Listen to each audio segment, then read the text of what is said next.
আসসালামু আলাইকুম।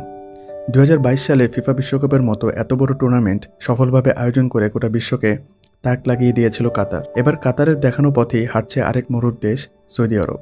ইতোমধ্যে বিশ্বকাপ আয়োজনের বিটে জেতার পর ও ফিফা থেকে সবুজ সংকেত পাওয়ার পর বিশ্বের সবচেয়ে বড় জনপ্রিয় এই টুর্নামেন্ট আয়োজন করতে উঠে পড়ে লেগেছে দেশটি। প্রথমবারের মতো কোনো বৈশ্বিক টুর্নামেন্ট আয়োজন করতে যাচ্ছে দেশটি। যদিও দেশটিতে ফুটবলের জনপ্রিয়তা আকাশচুম্বী, বর্তমানে দেশটির ক্লাব ফুটবলে খেলে বিশ্বের অনেক নামীদামি ফুটবলার।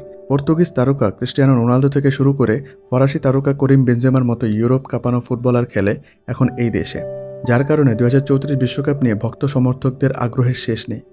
এবার সে আগ্রহ আরও বাড়িয়ে দিয়েছে আয়োজক দেশটি।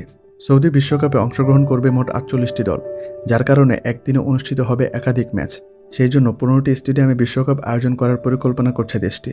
১৫টি স্টেডিয়ামের মধ্যে ৮টি হবে দেশটির রাজধানী রিয়াদে। এছাড়া বাকি ৭টি স্টেডিয়াম থাকবে জেদ্দা, আল খোবার, আবহায়েব ও দেশটির মেগাসিটি নিয়মে। ১৫টি স্টেডিয়ামের মধ্যে কেবল জেদ্দার কিং আবদুল্লাহ স্টেডিয়াম ও রিয়াদের কিং ফাহাদ স্টেডিয়াম পুরনো।